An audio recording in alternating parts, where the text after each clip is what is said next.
j'ai commencé avec une start-up. Ça s'appelait Click and Shoot. Le concept, c'était de se dire, il vaut mieux que ce soit tout un chacun qui produise les vidéos et qu'on les mette en ligne. Donc un peu YouTube, quoi, finalement. Ah oui, bah oui. Mais en effectivement. 1999. Donc ça a fait flop. Alors, Salut. Thomas, du coup, c'est ça? Ouais, je suis Thomas. Je travaille au numérique de Radio France et je m'occupe de la plateforme Radio France et de la plateforme ici. La plateforme, qu'est-ce que c'est? C'est le site, c'est ça? C'est l'application. C'est l'application. Le site web. Notre présence, donc, par exemple, dans les voitures. Comment ça fonctionne, ça, du coup? Est-ce que vous devez aller négocier avec les constructeurs ou il y a une sorte de Android caché, Ouais, un peu comme un App Store? Il y a les deux, en fait. Aujourd'hui, ce qu'on dit, c'est que les voitures récentes, c'est des smartphones sur roue. Elles ont déjà effectivement un OS embarqué, comme sur son téléphone, mais en plus, on va voir les constructeurs, et notamment avec Renault, on leur a proposé une appli rien que pour eux, avec des contenus de Radio France qui parlaient de Renault, Ok. et on l'a pré-embarqué. Donc désormais, il n'y a même plus besoin de télécharger l'application quand on achète une nouvelle voiture. Tu gères aussi l'application mobile, c'est ça? Ouais, exactement. Ok. Et c'est quoi l'enjeu quand on crée une application mobile par rapport à un site web? Comment ça fonctionne concrètement?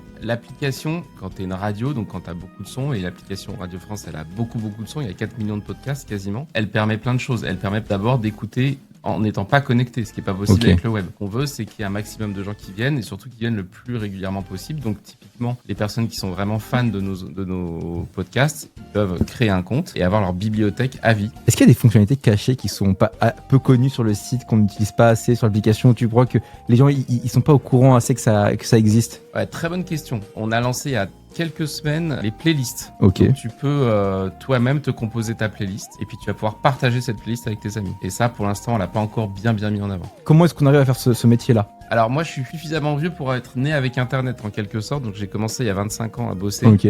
Donc j'ai fait des études qui n'ont pas de lien direct avec le numérique. Ok. J'ai fait une école de communication, de marketing, de commerce. J'ai commencé avec une start-up. Ça s'appelait Click and Shoot. Le concept, c'était de se dire, il vaut mieux que ce soit tout un chacun qui produise les vidéos et qu'on les mette en ligne. Donc un peu YouTube, quoi, finalement. Ah oui, bah oui. Mais en effectivement. 1999. Ah oui, donc t'étais un petit peu à l'avance. Voilà. Donc ça a fait flop. Ah, il punaise. n'y avait pas de haut débit, il n'y avait pas de smartphone. Dernière question, c'est quoi un peu les projets du moment en ce moment sur lesquels tu bosses? Alors, on bosse beaucoup sur la personnalisation de l'application. Ok. Toi, moi, tout un chacun, mamie, elle n'a pas la même consommation que les uns et les autres. On va faire en sorte qu'il y ait ce qu'on appelle de la programmation passive et active. La programmation active, on en a parlé, c'est je me fais ma playlist, j'aime tel podcast, je veux l'enchaîner avec tel podcast, et donc je crée ma propre playlist. Mais il y a tout un tas d'actions qu'on peut déterminer en fonction de la consommation qu'on constate nous-mêmes. On appelle ça l'algorithme de service public. Oh. On va faire un mix entre, on a vu que t'aimais beaucoup par exemple les pastilles d'humour ou les podcasts d'histoire, on va t'en mettre plus, mais l'algo va aussi se dire, ok,